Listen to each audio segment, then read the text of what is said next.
संस्कृत विषय में आज हम कारक चिन्ह पढ़ने वाले हैं। कारक चिन्ह में विभक्तियाँ, कारक और चिन्ह इनका प्रयोग होता है, इन्हें याद करना पड़ेगा। विभक्ति देखिए, प्रथमा, द्वितीया, तृतीया, चतुर्थी, पंचमी, षष्ठी, सप्तमी और संबोधन। संबोधन में वापस प्रथमा विभक्ति का प्रयोग होगा। जब हम वाक्य रचना करना सीखेंगे तब हम इनका प्रयोग देखेंगे। साथ ही आप देखिए कि मैंने षष्ठी और संबोधन इन दोनों को लाल पेन से लिखा है। इसका मतलब है कि विभक्तियाँ तो 6 ही होती हैं, प्रथमा, द्वितीय, तृतीय, चतुर्थी, पंचमी और सप्तमी।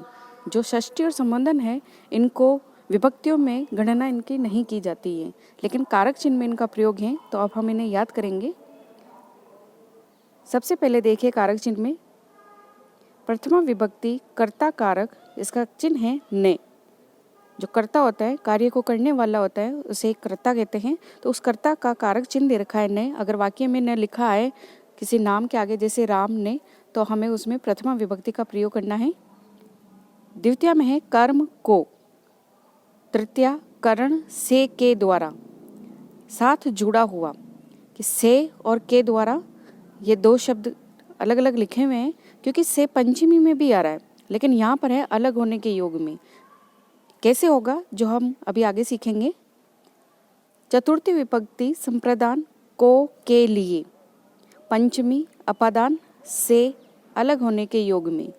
षष्ठी विभक्ति संबंध का के की रा रे री। संबंध का मतलब होता है कि जैसे राम का, मेरी, पुस्तक, इस तरीके से संबंध बताना। अधिकरण सप्तमी विभक्ति में पर।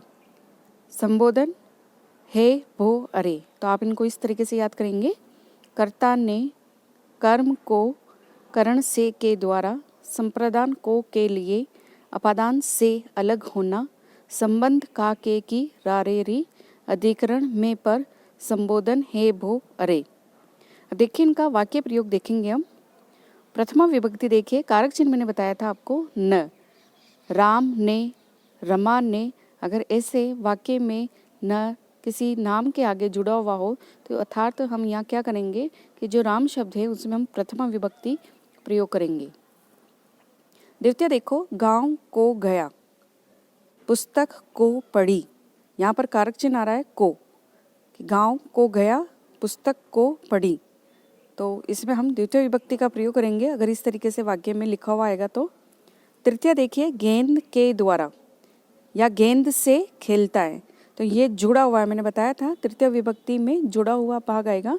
तो गेंद के द्वारा खेलता है, तो वो जो उसका खेलना हो रहा है वो गेंद के द्वारा हो रहा है, या गेंद से खेलता है। चतुर्थी विभक्ति देखिए, मोहन को रुपए दिए।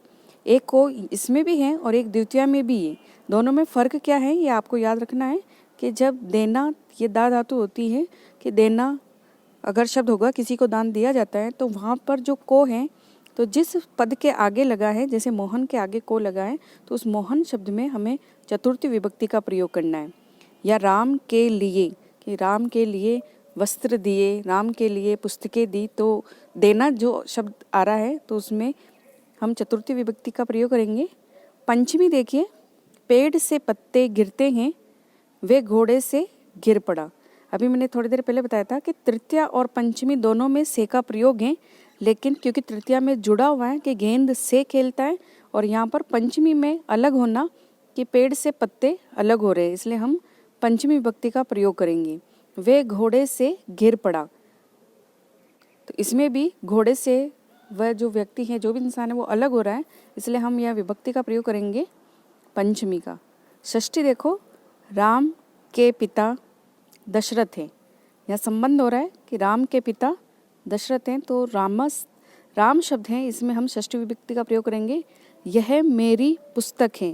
यहाँ पर भी देखिए, मेरी में मैंने बताया था कारक चिन्ह षष्ठी विभक्ति का रा रे री का के की, तो रा रे री का प्रयोग ऐसे होगा, मेरी, मेरा, या उसका, उसके, इस तरीके से। तो मेरी जो शब्द है इसमें विभक्ति लगेगी षष्ठी विभक्ति।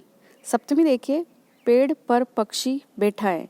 यहाँ पर कारक चिन्ह आ रहा है पर, इसलिए जो पेड़ होगा उसमें हम सप्तमी विभक्ति का प्रयोग करेंगे।